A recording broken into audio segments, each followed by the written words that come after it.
Good evening to everyone. I hope you all are doing well on this beautiful evening, wherever you are. I hope it's a beautiful evening. We are in fairly good weather here. It's about 50s outside. It's really nice here in Columbus right now. There are, I would say, it's a little windy. In fact, I think we're under a wind advisory for the next couple hours, which seems to be fairly common around here. But it's still been a beautiful day. The kids and my wife have gotten out for a little bit today and the rest too. So it's just been one of those good days to be able to spend time out and about. And so I'm grateful for the opportunities that we have on this beautiful evening to come together to have a discussion on a topic that is quite candidly one of those that when it was suggested to me, I went, okay, that should be fun. And in fact, I would probably put this one up there with something that originally made me a little bit more uncomfortable, even than doing things like critical race theory, intersectionality, and gender identity, because I've spoken on those so often. And so I don't know what you would be expecting from the concept of a Christian in politics, but I will do my best to give you. I guess some thoughts along the way, and some insights. I have a lot of quotes tonight. In fact, I kind of leaned into a couple of different authors historically that I've always loved. Some that I know you've known quite well, that deal with politics, that deal with these kind of things in what I find to be a fairly balanced way. And so I want to kind of dive into that. So I'm going to do my best to not get into the weeds of specific concepts or specific political groups. I'm going to do my best. There are moments in where I do feel, as I've told you all before, where I will feel a need to lean in to say this is what I believe, and this is what I think is true. But as always, I encourage everyone to do your own research and to find what you have, why you believe. As I mentioned a few weeks ago, there was a class I taught a while back that was called "Does It Matter If I Know What I Believe?" And this class was specifically tied to, obviously, theological points. And yes, David Lipscomb has entered the chat in some ways, without a doubt. But theologically, the class that I taught was based off of the idea of, do you actually know what you believe? Or is it just something that say you believe? There's a lot of topics of which we have inherited reasons for why we believe something. And that happens in theology and religion all the time. It also happens in politics. One of the things that my mom used to say is my parents or my grandparents on my mom's side were, she would often say, kind of like diehard Democrats. The problem with that is that my mom and them would go, yeah, but if they were alive today, they would not be. It's not the same. Like parties change over time, things change over time. Certain parties have changed more so than other parties have, at least the rhetoric and the things that they would throw about at different times. But even in faith, that's the case, where we inherit things from times before. We inherit labels, we inherit concepts and titles. And so this is where we have to be very careful also of kind of defining our terms, what we mean when we say certain things, what's the point of all of this. So when I say politics, I really am kind of leaning into the very premise of government, politics, and the rest. Now, I also need to readily admit, I am a political junkie in a lot of ways, and some of you might find that interesting. Some of you might be that. In fact, let me ask you, if you are a political junkie, let me tell you what I mean by that. Not that you are possibly even an ardent person that goes out there and is campaigning for people, which is perfectly fine. I'm referencing literally that I actively love all political shows. I tend to love even watching like election nights and all those things. Like I'm fascinated. I'll stay up late for that. Not even just in the U.S. In fact, I do that for the Italian government elections and the rest, and I will actually watch all day the British ones. Which, by the way, if you ever want to watch them, that's just fantastic, especially for the different seats in Parliament and things. I really am a political junkie. I love the nuances of how all of that works, the premises behind it, how people come to know and come into different positions. Some of my favorites is the local politics in some of the little counties and the rest across the UK, where they always have somebody like that's on the ballot, because I think pretty much anybody can get on the ballot in some ways. They'll have somebody dressed in like I forget which one of them was. There was a guy with a strainer on his head, and he was Mr. Spaghetti Man or something, was running for office against, I think it was Boris Johnson too. So it's just kind of ridiculous things. So I love sometimes the absurdity of the politics. Television, I love political shows, some of my favorites. The West Wing is probably one of my favorite shows of all time. Love that, even though I would disagree with a lot of the politics inherently within it. Love the whole framing of it, the concept of government, the concept of power, and how decisions are made. So I kind of lay that on the table to tell you. In some ways, I was like, this is a really fun topic. I really would enjoy this. So I don't want you to think I'm coming at this as from the Christian perspective of all politics is evil, or that there is no such time as to take a side. So it's not necessarily, even as was mentioned earlier, kind of the David Lipscomb where a Christian has to step back from all things. In the same way, it's not the a Christian must be involved in all things, must be in active in all politics along the way. I don't believe that there's an either or. There's a few things I'll just mention from the top that I believe a Christian should, and then we're going to dive into just some kind of conversations, some quotes. I know this will shock a lot of you, but there's quite a few things that were actually said by C.S. Lewis a long time ago, almost 100 years ago, on politics and the rest that I think are actually quite competent to where we are today, ironically, and even some from G.K. Chesterton and others that I think are very pertinent to what we're doing tonight and what we're talking about. So let me start off by saying that God, in his sovereignty and the fact that he lives outside of time, is not surprised by anything. I used to use this example all the time where God does not drive an ambulance. He's never surprised by anything that's happening. Like somebody's elected president or the rest, and he's like, oh my goodness, I didn't see that happen. I can't believe they did that. Because he exists outside of time, we often forget this because we are people of a linear concept where we go from, birth in essence to death. And so we see everything within the concept of a linear timeline of history of life. And we don't necessarily realize that God existing outside of time, not only does he know things, but he has permitted and allows things. If you look at Habakkuk, it's one of my favorite stories from Scripture, specifically because the only thing we know of Habakkuk is his name and that he was a prophet in the specific time period right after King Josiah was killed in battle, right after the people of Judah had just become back, and they were now suddenly back online with God. They were doing all the things. They had torn down all the old idols. Then he dies in battle, and they go right back to the way things were. And here you have Habakkuk going basically to God, why in the world would you let this happen? Like, how could you allow this to happen? These people, they were finally back in your current corner. They were finally back to worshiping you and so forth. And then you let their leader die. And then soon after, God turns around and says to him, you wouldn't believe the things that I have in store for you. And that's a verse that we quote all the time. In fact, it's on mugs and all sorts of places, and we never read the next verse. And the next verse specifically denotes and goes, for I'm sending the Chaldeans or the Babylonians to come and to annihilate everything and as punishment. And then suddenly Habakkuk's going, whoa, slow down, not that. No, like, they're worse than we are. And so there's this whole premise of how God plays out in history, how God allows things to happen in history. And just as an example, I wanted to bring this forth. So in Genesis 15, it specifically says, I'm going to read quite a few verses of Genesis 15 because I think it helps us to understand something in particular. Starting in verse 1, it says, after these things, the word of the Lord came to Abram in a vision. Fear not, Abram, I am your shield. Your reward shall be very great. But Abram said, O Lord God, what will you give me? For I continue childless, and the heir of my house is Eliezer of Damascus.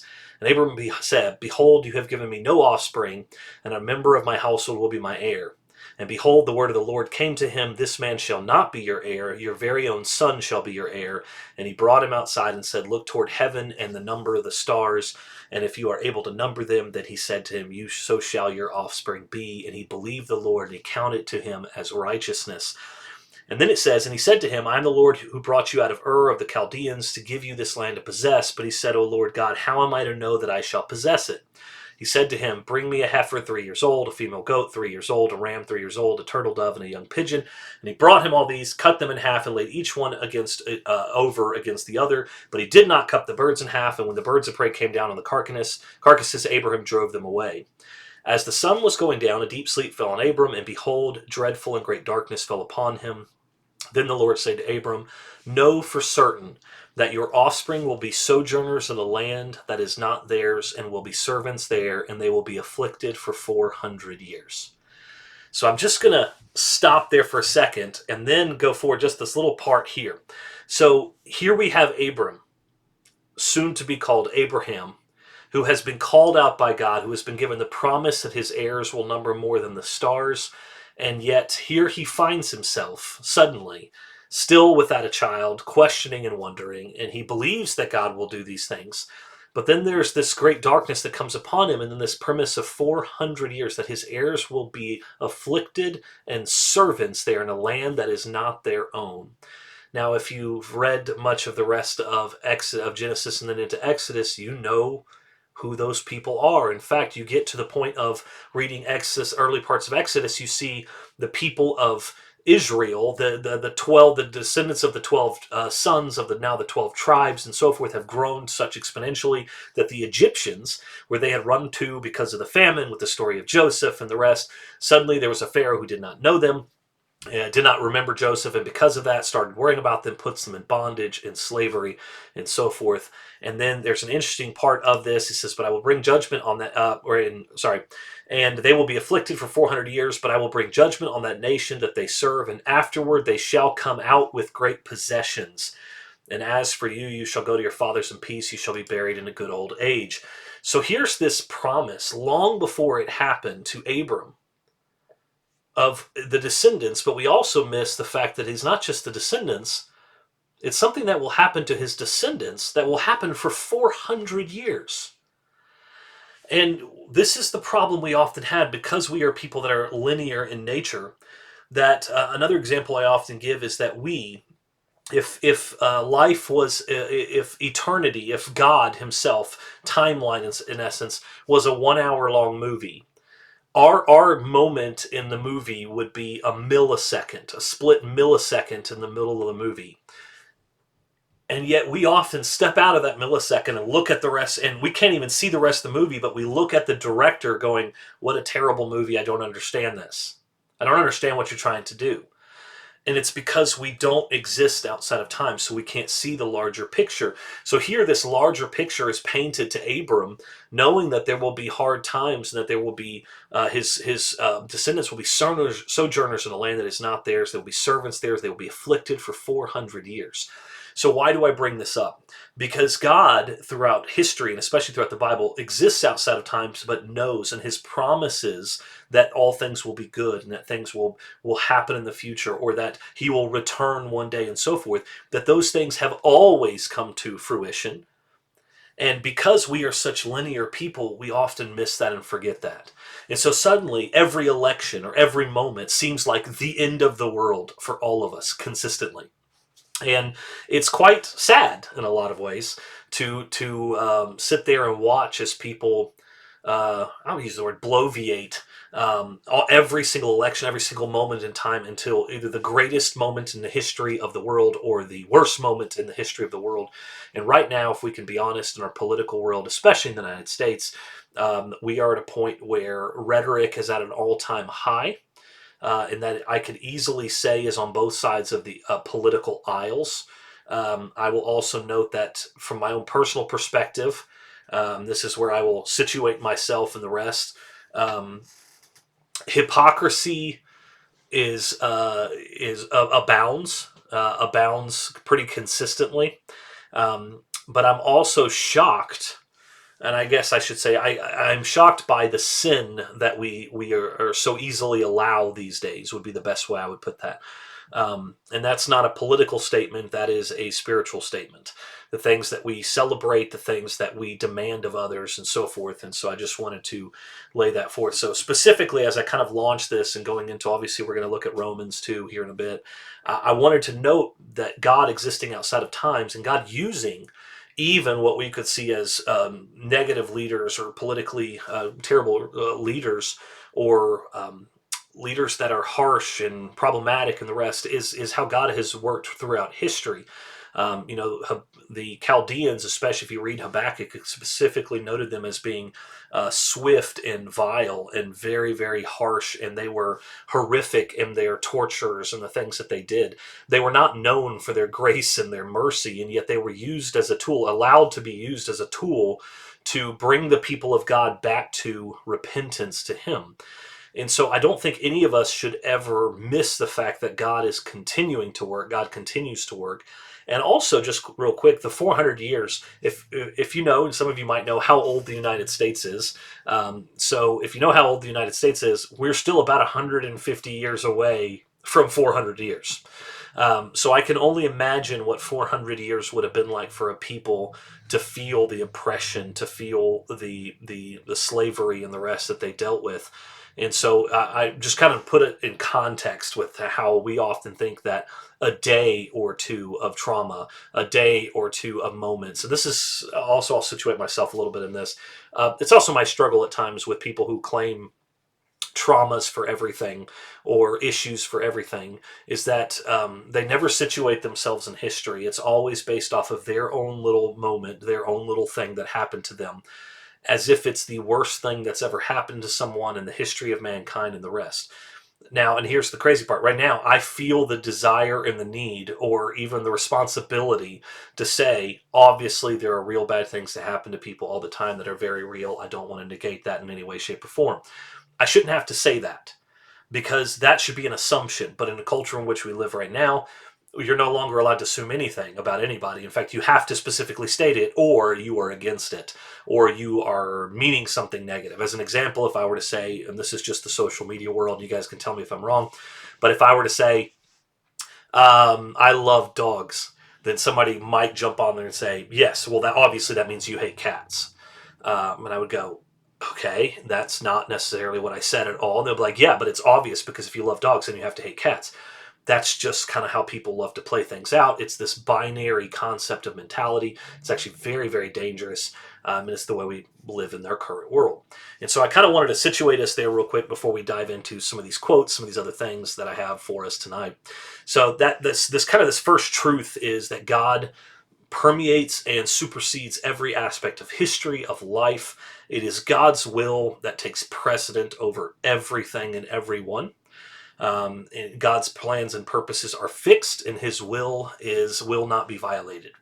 And so I want to set that forward. That's my belief. That's what I believe about history. It's what I believe about time, where we are at today, and so forth.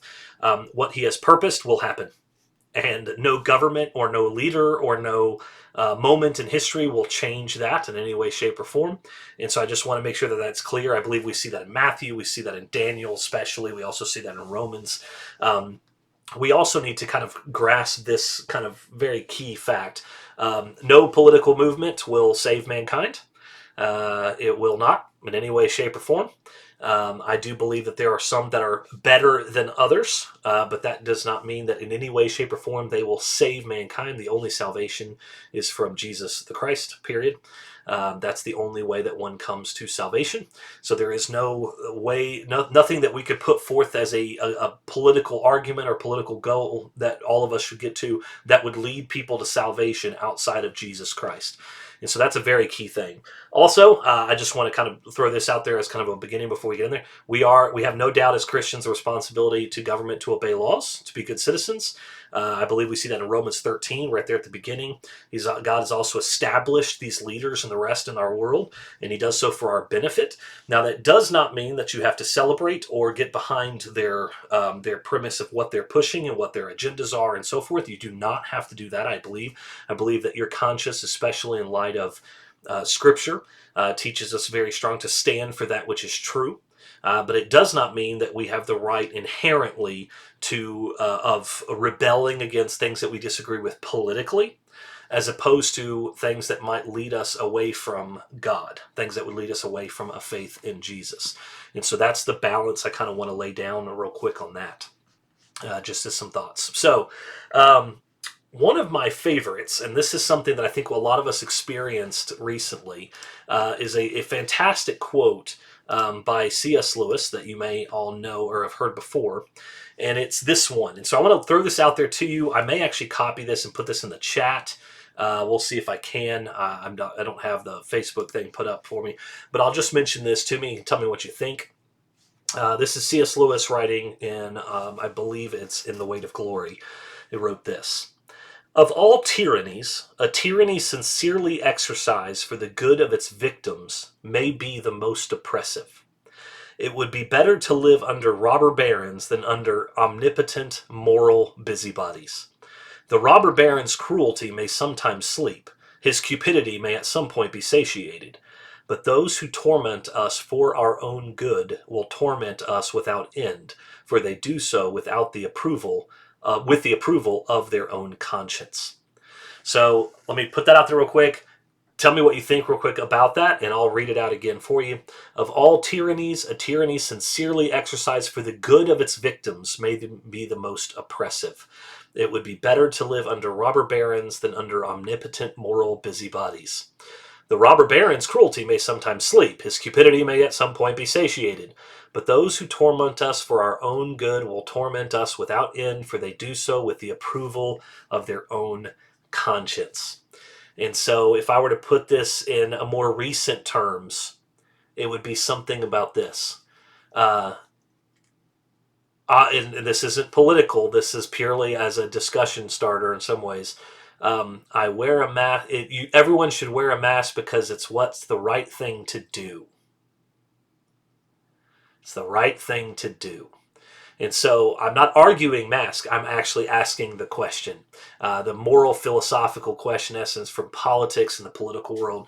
This is one that I think Lewis specifically said, this is the worst of all tyrannies. The worst of all forms of governments is those who specifically are moral busybodies who utilize, in essence, in what I like to call weaponizing empathy. They weaponize empathy because they do it because they have decided it's what's best for all. It's what's best for all people. So tell me what you think about that. If you have a comment or thought, go ahead and put that in the comment. Even if you're watching later on, put this in the comments. I'd love to know what you think about that quote, and I'll go back and add that quote a little bit later here too. Again, I love the idea that it would be better to live under robber barons than under omnipotent moral busybodies. Because you see, with moral busybodies, especially in politics today, this is one of the, like I said, I use a modern terminology for that, which is weaponized empathy. And so you might ask the question, well, what do I mean by weaponized empathy? It's when you make a moral argument against something and you inflict upon others this idea that the only right answer is that which you've proposed, period. Because if you were to disagree with them, then how dare you, because it's about your identity, if it's about who you are, and so forth. So it's a weaponization of empathy. All right, let's see. I see somebody say absolutely because there's a legitimate, socially acceptable justification for whatever ends up happening. Absolutely.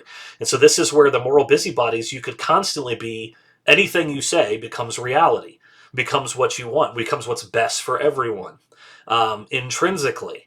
And that in and of itself is a problem. In fact, I think more than ever, because of what we've experienced over these last couple of years, this concept of a moral busybody, omnipotent moral busybody, feels far more relevant than it did maybe 15 years ago, 10 years ago. We may not have had a real life experience of what that looks like. I'll give you another one. So I have a lot of friends that live in Europe. In fact, I was in Europe during the fall of the wall. As a child, I remember the influx of immigrants that came to Italy that were immigrating out of the old Eastern Bloc and the rest that came through there. And then you fast forward to today and you see the war in Ukraine and Russia and just truly horrific scenes, horrific things across the world.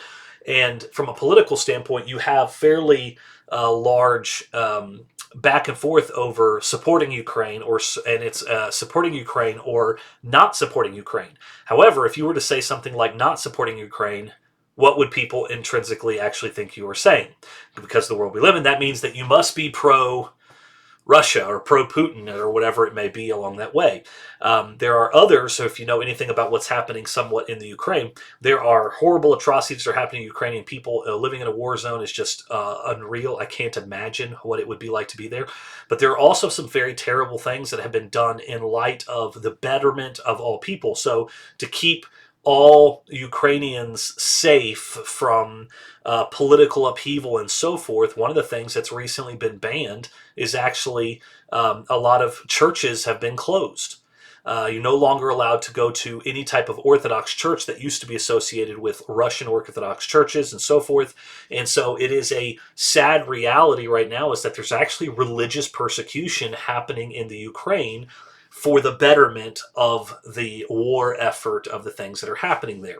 And so we often, like I said, binary choices. You're either pro-Ukraine or pro-Russia, whatever it is, instead of going, or I could just be really against this part. Like I do not like the aggression of Russia. I believe it's evil. I believe that Ukraine has a right to determine its own destiny and so forth. I candidly don't have a whole lot of problems with the fact that we're supporting them in some ways financially, although I think it's getting ridiculous at this point in time, especially with a lot of the issues we have in our own nation that are going on, including in the state of Ohio right now. So we've got a lot of ways in which you could balance these things out, but it is problematic because we're no longer allowed to take specific moments. It's almost like you have to accept all or nothing, and the all or nothing is through weaponized empathy. So, I mean, I can't believe you wouldn't support them because obviously then you must be pro-Putin or whatever it may be. And that's a sad binary that we currently live. So Kelly SES said, sadly, a side effect of that is making really strong statements about each other and tearing each other down. Yes, it's no longer I think A and you think B. It's I think A and that's the right thing, so therefore B is evil. Yes. In a small percent of situations that may be true, but it's not very loving to always jump to those who disagree with them. Or correct, absolutely. In fact, I had a moment just about an hour ago in the rest where somebody made a statement that I read and I went, I could read that, and I believe I would have been right to read it and read into it, that they were actually implying something that was fairly evil about somebody else, fairly wrong about somebody else. And they were making a very broad generalization. And so instead of jumping to that, what I tried to do is step back for a second and go, here's what I read. Is this what you meant, or did you mean something else? And they were able to come in and say, actually, no, that's not what I meant. And I was able to go, thank you. I just wanted to clarify because there is a perception that what you just said could be read into that. And I wanted to make sure that I wasn't associating or assuming that that's what you meant. But that's not always how this goes. We do think very much like if you're either against me or for me, one way or the other. And part of that is the culture in which we live, where we have to celebrate everything. And if you don't celebrate it, then you must be against it. So one of these things in our political world that we have right now, it's a very easy example for us to give, would be the premise of, and I love this discussion, it's the concept of banning books. So how many of you have seen any of the things about banning books and how that's playing itself out right now? It's typically in the state of Florida, California, and other places, the banning of books. And I love that that's the concept that's thrown forth is these people are banning books, as opposed to what I do know because I've done the research on it. It's not the banning of the books; it's the banning of pornography under a certain age. So the argument, in essence, is under the age of 13, there should not be sexually explicit books in children's libraries and so forth. And then the opposite argument is not, though, well, you should have sexually explicit pornography, in essence, in books, in school libraries. It's to say, no, now you're just banning books. And so you deflect, you change the subject, you no longer talk about what's actually happening. So instead of being specific, you be broad-minded. This is the political spectrum on which we live today. And so that's why I'm a big fan of being very particular about what we say and what we believe in. I also believe that we have gotten to a point in life where we love to change terminologies to better fit. There is a war on words that is happening in our current political world, and that's why I think it's important to have very specific understandings of different things. So books shouldn't be banned, but age appropriate is crucial. I would absolutely agree with that. I would take it personally a step farther. I do believe pornography should just be banned outright. I'm not referencing any book that has nudity or the rest in it as pornography. I am referencing actually sexually explicit material should be banned for the good of mankind. That's Brandon's personal thing. I do believe also that there are things that can be educational in nature, and I'm referencing even things like Renaissance art and things like that that have nudity within them. I don't believe that they are pornography in any way, shape, or form. They're not pornographic in their intent. And then you also have the other aspect of, you look at nudity from the standpoint of nursing programs and medicals and so forth. So look, there are qualifications in which these things would be appropriate, in which they would be good. I do not understand the argument for children. In fact, I think that if we were to get to a point and realize how seared some of our consciences have become as it pertains to the things that we place before our children, I think it should make many of us weep.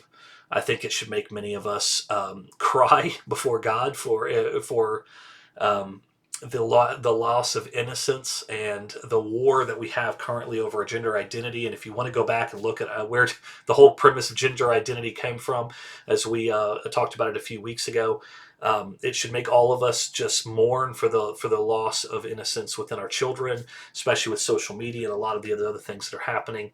But alas, this is where we are right now. So I want to do everything I can to protect my own children from this.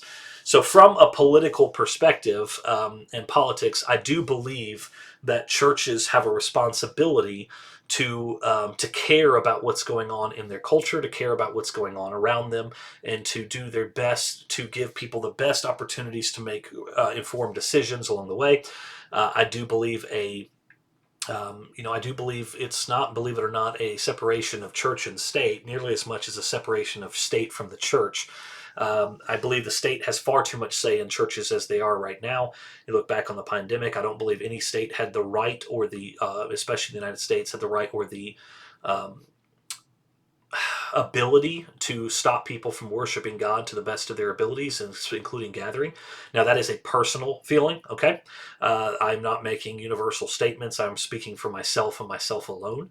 I find it problematic, but I also understand why some churches did. I understand why a lot of churches did go online. You are talking to someone who is speaking online, who teaches online all the time. So I know the value. In fact, during the COVID lockdowns, I specifically taught online Bible classes for 6 months. Every Sunday for churches and people across the United States that did not have Bible classes available to them. All they had was their worship times that were being done online. And so we wanted to offer some Bible classes. We did it also for children. And so there were some children's classes that they could tune into and watch and be part of that. But I personally do not believe the government had the ability to make such a decision. To see some of the things that have happened in Canada and other places from the political perspective, I struggle with that, especially with what I saw as sometimes fear would set in.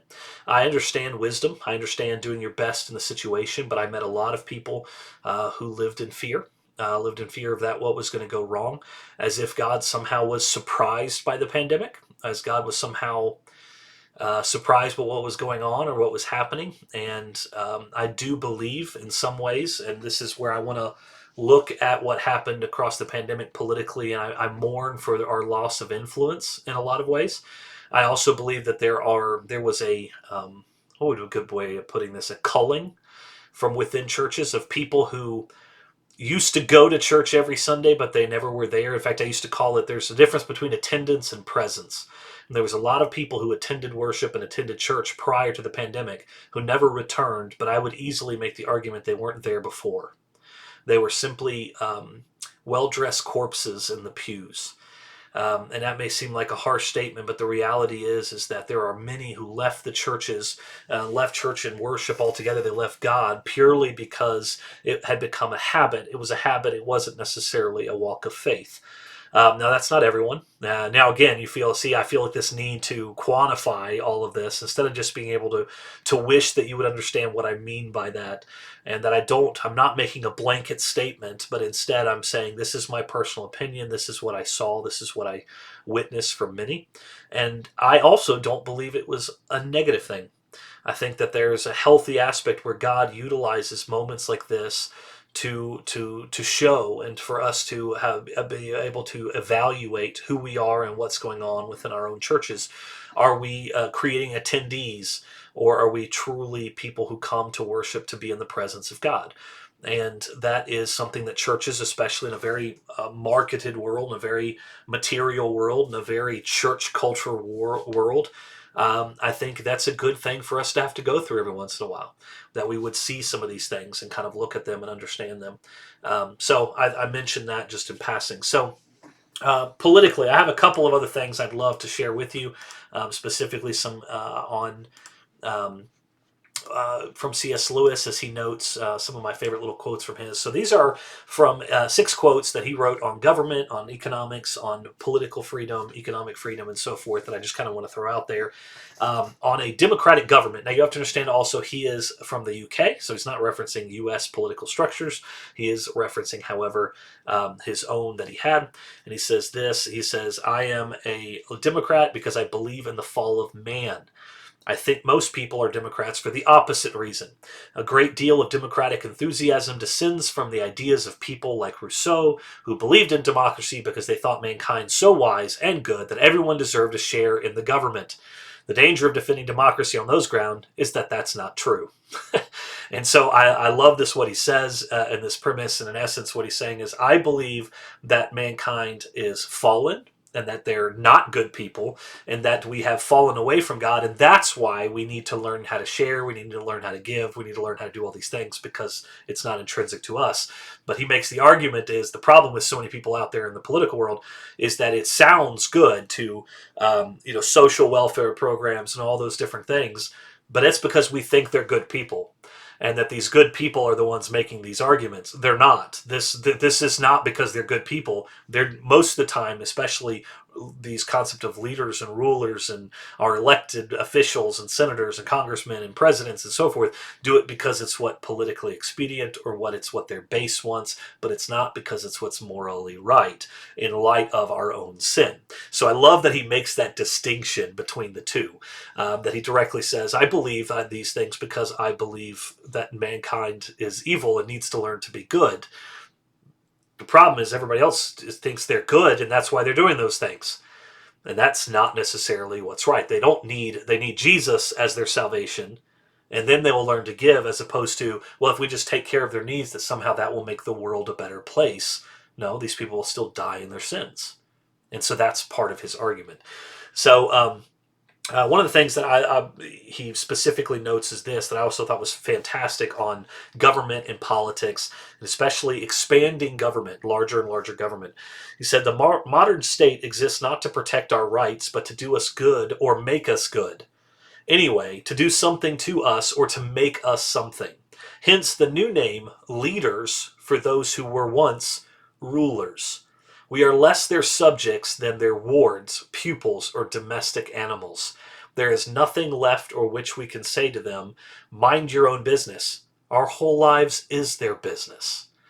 Now, I don't know about you, but when I read that, my first thought was, that sounds about right, about how so often the people especially are viewed in the United States in light of government, that they are no longer our rulers, they are our leaders, and but they are wards, pupils, as if we are domesticated animals, of which we can't say, get out of our business, like, just leave us alone. They go, no, my whole entire existence is your business. I am here to do this. So I thought that was an interesting insight. And what's funny is most of these are from the 1920s and 1930s. And so you look forward now and you're like, wow, that was pretty spot on even for that time. Now, another thing that I think would be interesting to note is on specifically on economics. So, if you're in politics today with the banking issues that we're having, a lot of these other things from political discussion, I thought this was an interesting concept. He says, "I believe a man is happier and happy in a richer way if he has the freeborn mind, but I doubt whether he can have this without economic independence, which the new society is abolishing."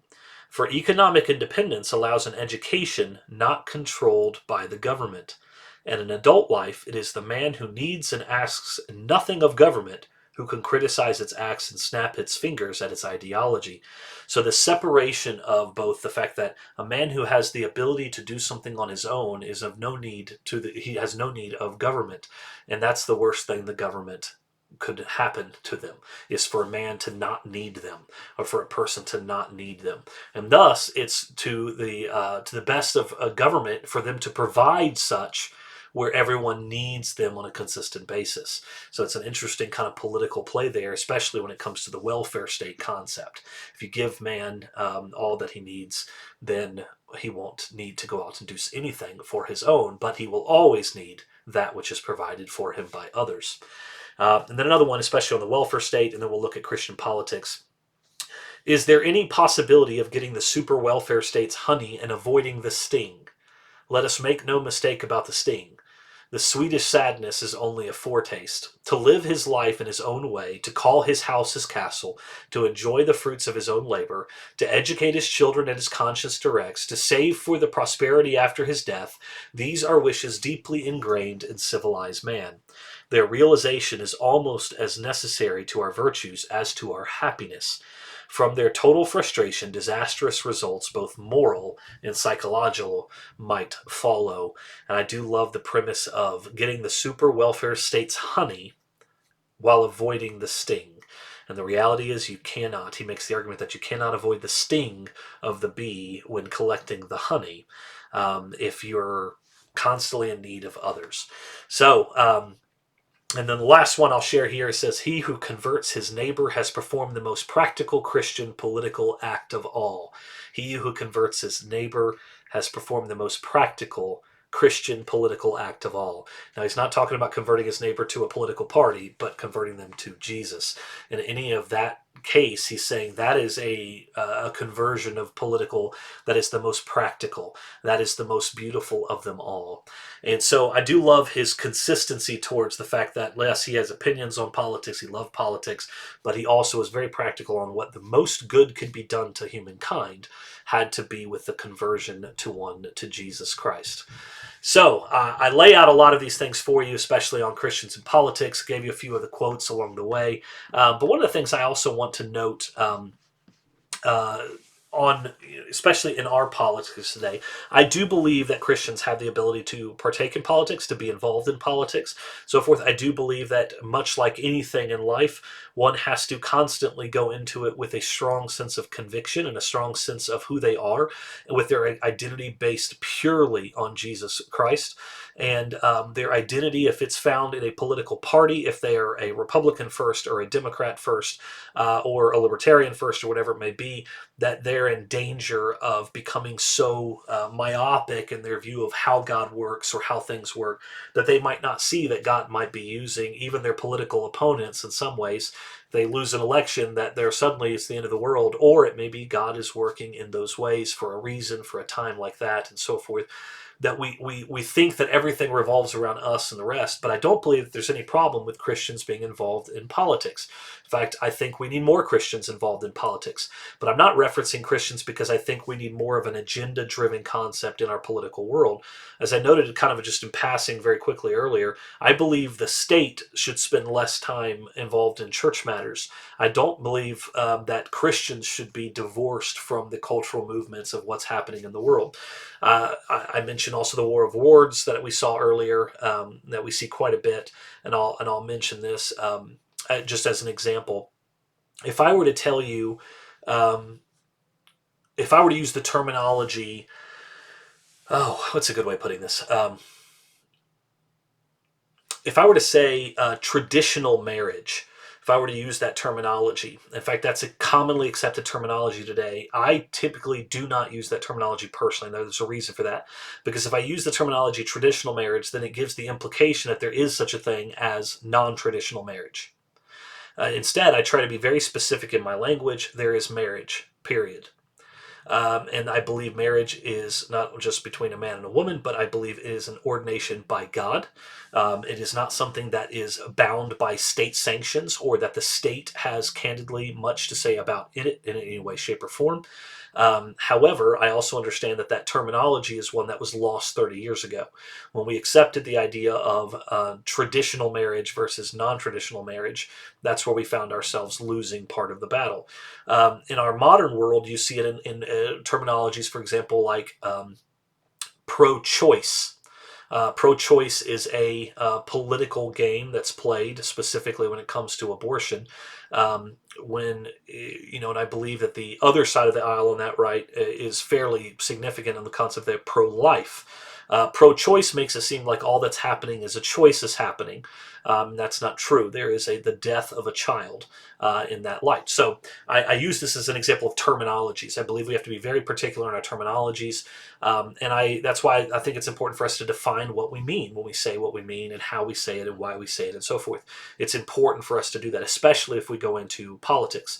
And so, as a Christian in politics and involved in political aspects of things, then you can't just go along to get along. You can't just go along if you're in the Democrat Party, Republican Party. You have to make stands on things that you believe to be true, even if it were to cost you something. One of my dear friends, love him dearly. He's a fantastic man by the name of John DeBerry in the state of Tennessee.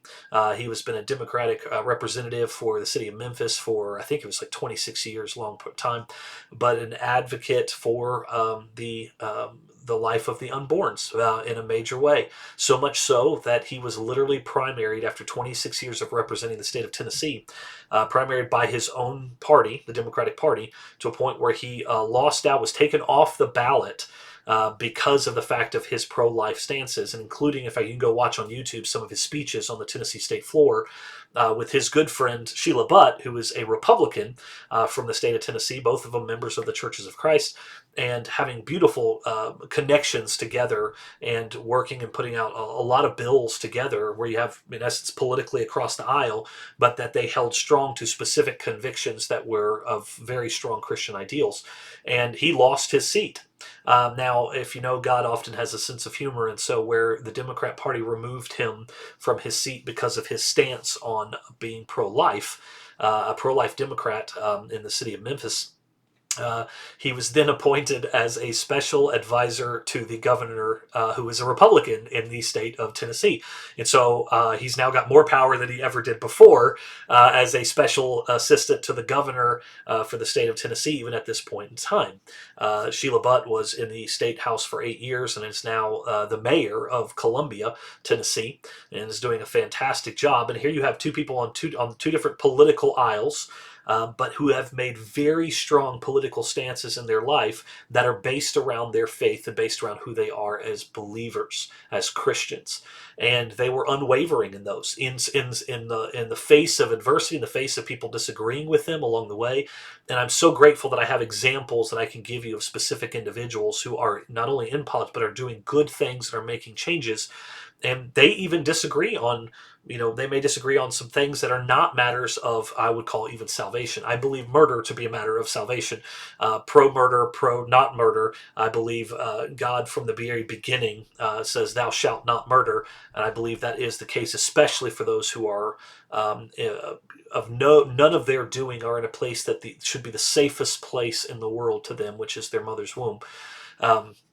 There's enough evil in this world for us to not find a common ground on that. And now I do know that this is my personal opinion, but I do believe not only it's biblical and scriptural, but it's not based on a cultural argument of choice or trying to find out every little minutia of the small things. I think it goes back to our consciences been seared so much by the political arguments that we've missed what's actually happening, which is the loss of a life. So, politics and Christians, I don't think that they are, much like science and the Bible, they're not at odds. They have a game to play. They have a life that coexists in so many ways. We need good people in politics. We need good people involved in local government. We need good people involved on state level, on the national level, and the rest, without a doubt. And I do believe that you can disagree with someone on political things and still be brothers and sisters in Christ. And that's a fantastic and wonderful thing. I do believe there are a few things that are a matter of doctrine that do play into how I believe a Christian should believe. Now, again, that's not just personal. I do believe I can make a fairly good arguments on what those things are, but that doesn't mean that I have to agree with all social policies or all the other things that go along. In fact, I can disagree with somebody about social policies and they could still be my brother and sister in Christ. And I would hope that they're disagreeing with me, they would also extend the same olive branch. So, that's where we're at. I appreciate so much all of your feedback. There's some great quotes from C.S. Lewis that I'll go and post in there also. And I'll close you out with this last little quote from the Screwtape Letters. In fact, so if you know anything about C.S. Lewis and writing on the Screwtape Letters, this is a demon writing to another demon about how he should keep people involved, he should keep them distracted from Jesus. So he's telling them how he needs to help his patient, and the patient specifically is a human, a being, and the rest. And he's teaching him how to distract him, how to get him to hell, in essence. So this is what Screwtape, this demon, tells to this other demon. He says, and he's referencing politics, said, whichever he adopts, that's whichever side of the aisle he adopts, your main task will be the same. Let him begin by treating the patriotism or the pacifism as a part of his religion. Then let him, under the influence of partisan spirit, come to regard it as the most important thing. Then quietly and gradually nurse him on the stage at which the religion becomes merely a part of the cause, in which Christianity is valued chiefly because of the excellent argument it can produce in favor of the British war effort or of the pacifism. The attitude which you want to guard against is that in which temporal affairs are treated primarily as material for obedience. Once you have made the world an end and faith a means, you have almost won your man, and it makes very little difference what kind of worldly end he is pursuing.